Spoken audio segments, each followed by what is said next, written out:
মধ্যপ্রাচ্যের ভূ রাজনীতিতে নতুন করে উত্তেজনার সঞ্চার করেছে ইরানের সর্বাধুনিক ব্যালিস্টিক ক্ষেপণাস্ত্র খোররামশাহর-5। সামরিক ক্ষমতার দিক থেকে এটি এতটাই অগ্রসর পর্যায়ের প্রযুক্তিতে তৈরি যে আন্তর্জাতিক মহলে একে আন্তঃমহাদেশীয় ক্ষেপণাস্ত্র বা আইসিবিএম-এর পর্যায়ে বিবেচনা করা হচ্ছে।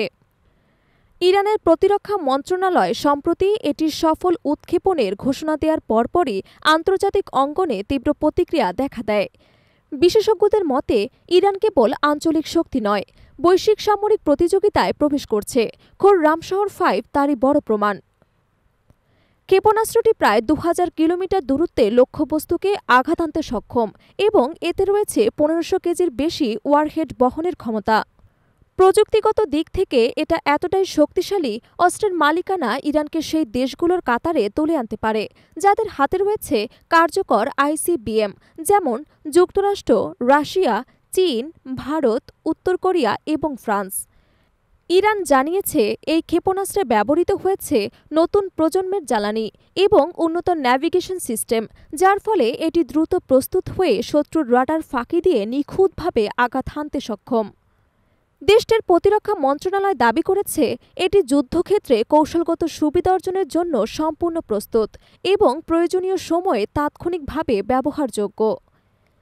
ক্ষেপণাস্ত্রটির উৎক্ষেপণের ঘোষণা আসার পরপরই সবচেয়ে বেশি উদ্বেগ দেখা দেয় মধ্যপ্রাচ্যের প্রতিদ্বন্দ্বী রাষ্ট্রগুলোর মধ্যে। ইসরায়েলি সামরিক পর্যবেক্ষকরা মনে করছেন এই ক্ষেপণাস্ত্র কেবল ইসরায়েলের জন্য নয়, বরং ইউরোপের কিছু অংশের জন্য হুমকি হয়ে উঠতে পারে। একই সঙ্গে সৌদি আরবের নিরাপত্তা বিশ্লেষকরাও এটিকে আঞ্চলিক স্থিতিশীলতার জন্য সম্ভাব্য ঝুঁকি হিসেবে বিবেচনা করছেন। পশ্চিমা জোট, বিশেষ করে যুক্তরাষ্ট্র এবং ইউরোপীয় ইউনিয়ন ইতোমধ্যেই এই বিষয়ে সতর্ক প্রতিক্রিয়া জানিয়েছে। মার্কিন প্রতিরক্ষা দপ্তরের সূত্র মতে তারা এই পরিস্থিতি নিবিড়ভাবে পর্যবেক্ষণ করছে এবং মিত্র দেশগুলোর সঙ্গে ঘনিষ্ঠ সমন্বয়ের মাধ্যমে সম্ভাব্য পরবর্তী পদক্ষেপ নির্ধারণে কাজ করছে। এই উন্নয়নের মধ্যে দিয়ে ইরান কেবল নিজের সামরিক সক্ষমতা প্রদর্শন করছে না, বরং প্রতিপক্ষদের উদ্দেশ্যে একটি কৌশলগত বার্তাও দিচ্ছে, যা কিনা বৈশ্বিক কূটনৈতিক অঙ্গনে বড় মাত্রায় প্রভাব ফেলতে পারে।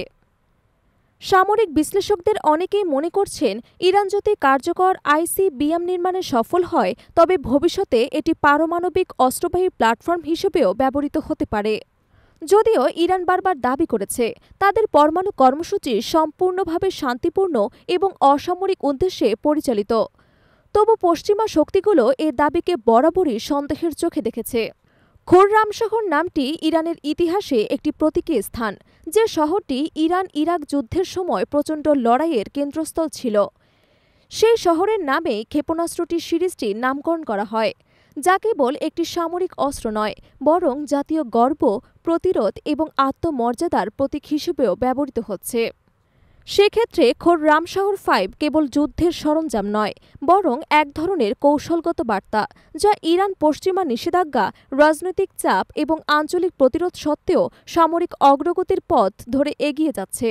এই বাস্তবতাকেই তুলে ধরছে এই নতুন ক্ষেপণাস্ত্র প্রযুক্তি, শুধুমাত্র মধ্যপ্রাচ্যে নয়, বরং বৈশ্বিক নিরাপত্তা কাঠামো এবং কূটনৈতিক সম্পর্কেও প্রভাব ফেলতে পারে।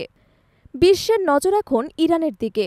এই সামরিক সক্ষমতা এবং প্রযুক্তির বিকাশ কিভাবে আঞ্চলিক রাজনীতিকে প্রভাবিত করে এবং বৈশ্বিক নিরাপত্তা ভারসাম্যে নতুন কী সমীকরণ তৈরি করে, সেটি এখন সবচেয়ে বেশি গুরুত্বপূর্ণ প্রশ্ন।